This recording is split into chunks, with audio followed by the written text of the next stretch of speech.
সাধারণ সম্পাদক এবং যিনি কালাম ভাইয়ের সাথে এমপি প্রতিদ্বন্দ্বিতা করেছিলেন সৈয়দ সরোয়ার সিদ্দিকী ভাইকে 1 মিনিট কথা বলার জন্য আহ্বান জানাচ্ছি। আসসালামু আলাইকুম। মোশাররফ হোসেন মুন্সি ভাইয়ের আম্মা মারা গেছে, আমরা সকলে শোকাহত, সকলে ওনার মাগফিরাতের জন্য দোয়া করব। আল্লাহ যাতে মরহুমাকে ক্ষমা করে ওনাকে জান্নাত বাসী করে। আসসালামু আলাইকুম। বিসমিল্লাহির রহমানির রহিম। আপনারা অনেক কষ্ট করে দূর দূরান্ত থেকে আসছেন আমার মায়ের জানাজায় শরীক হওয়ার জন্য। তবে আমি একটি কথাই বলবো, আপনারা সবাই আমার মায়ের জন্য দোয়া করবেন। আমি আর লিঙ্গায়িত করলাম না, এখন পরবর্তী বিন্দু, বিভিন্ন ব্যবসায়ী বিন্দু, বিভিন্ন সমাজকর্মী বিন্দু, বিভিন্ন শিক্ষক বিন্দু, সকলে আমার পক্ষ থেকে আমার মায়ের দিকে তাকিয়ে আপনারা যারা এখানে এসেছেন, আমি সকলের কাছে কৃতজ্ঞতা এবং সালাম দিচ্ছি। সকলে আমার সালাম নিবেন। আসসালামু আলাইকুম। প্রিয় এলাকাবাসী, আপনারা জানেন আমার মা দীর্ঘদিন এই সমাজে, এই গ্রামে বসবাস করেছে।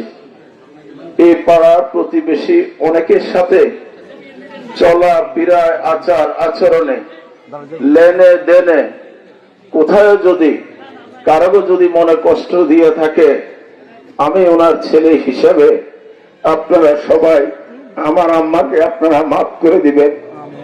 আজকে যারা গতকাল রাত্রে থেকে আমাকে ভালোবেসে আমার মায়ের জানাজায় উপস্থিত হয়েছেন, আমি আপনাদের প্রতি চিরকৃতজ্ঞ রেখে আমার মার জন্য দোয়া আছে। আমি আজকে এই জানামাজে যারা উপস্থিত হয়েছেন সকলের প্রতি গভীর শ্রদ্ধা জানিয়ে আমি আমার বক্তব্য শেষ করছি। আসসালামু আলাইকুম। আপনারা সকলে আমার মায়ের জন্য দোয়া করবেন, জানাজা পড়াবেন। আমাদের অত্র মসজিদের ইমাম সাহেব নূরে আলম সিদ্দিকী সাহেব পায়জামা অথবা দড়ি কাঁধের উপরে উঠায় নেন। যাদের পায়জামা লিল্লাহি তাআলা আরবাআ তাকবীরাতি সালাতিল জানাজাতি ফরযুল কিফায়া তাওবিনা আযাবান নার রব্বিরহামহুমা কামা রাব্বায়ানি সগীরা। আল্লাহুম্মা রব্বিরহামহুমা কামা রাব্বায়ানি সগীরা। রব্বুল আলামিন মহিয়ান গরিয়ান সর্বশক্তিমান আল্লাহ, ইয়া আল্লাহ, ইয়া আল্লাহ, ইয়া আল্লাহ জনাব মুহাম্মদ মুশাররফ ভাই মশরুফ সাহেব, ইয়া আল্লাহ পরিচার টুকরা আমাদের, ইয়া আল্লাহ আমাদের জানাজার নামাজ আমরা কমপ্লিট করে আল্লাহ সূরাতুল ফাতিহা ইকরা দরুদ শরীফ, ইয়া আল্লাহ দাঁড়িয়ে পড়ে যে আল্লাহ বললাম যে ক্ষমা করে কবুল করে নাও। রব্বুল আলামিন আল্লাহ হাদিয়াতুকুম ফুতিকুম করাল্লাহ। সর্বপ্রথম আখির নবী মুহাম্মদুর রাসূলুল্লাহ সাল্লাল্লাহু আলাইহি ওয়াসাল্লামের রওজা মুবারকে হাদিয়া পৌঁছায় দেন। রব্বুল আলামিন ইয়া আল্লাহ তাসলে মেহেরবানি করে, ইয়া আল্লাহ, ইয়া আল্লাহ ফারফাতিল तमाम জিন্দেগির গুনাহটা maaf করে দেন। আমিন। রব্বুল আলামিন ইয়া আল্লাহ আপনার বান্দি, ইয়া আল্লাহ জিন্দেগিতে, ইয়া আল্লাহ চলাফেরা উঠা বসায় মুআশারাত মুআমালাত আল্লাহ স্বাভাবিকতা নাই, ইয়া আল্লাহ কোনদিন বুদ্ধি হয়ে থাকে আল্লাহ, আল্লাহ তার বান্দির পক্ষ হইয়া আল্লাহ আমরা সুপারিশ করি, ক্ষমা চাই, মেহেরবানি করে আল্লাহ আপনার বান্দিকে আপনি মাফ করে দেন। ইয়া আল্লাহ সুবহানাহু পরিবারকে রাসূলের জামিল ইখতিয়ার করার তৌফিক দান করেন আল্লাহ রব্বুল আলামিন। ইয়া আল্লাহ মাআতনি, ইয়া আল্লাহ বড় একটা নিয়ামত, ইয়া আল্লাহ যার পিতা মাতা দুনিয়াতে নাই তিনি বুঝতে পারেন বাবা রব্বুল আলামিন মেহেরবানি করে আল্লাহ মুশাররফ ভাই আমাদের, ইয়া আল্লাহ तमाम জিন্দেগির গুনাহটা আপনি maaf করে দেন। আমিন। রব্বুল আলামিন আল্লাহ কবরে রাখা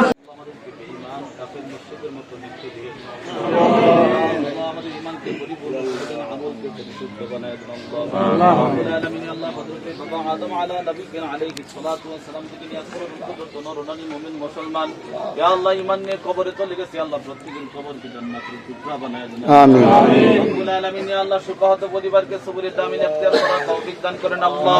আমিন। ইয়া আল্লাহ মুশাররফ ভাইয়ের আব্বা আম্মার तमाम জিন্দেগির গুনাহটা maaf করে দেন আল্লাহ। আমিন। রব্বুল আলামিন ইয়া আল্লাহ আপনার বান্দা বান্দি আল্লাহ দুনিয়াতে আল্লাহ যত ভালো কাজ করেছে আল্লাহ ভালো কাজের বিনিময়ে আজকে maaf করে দেন আল্লাহ। আল্লাহুম্মা আমিন। মেহেরবানি করে আল্লাহ কঠিন কবরের সামান নেক আমল বেশি বেশি করার তৌফিক দান করেন আল্লাহ।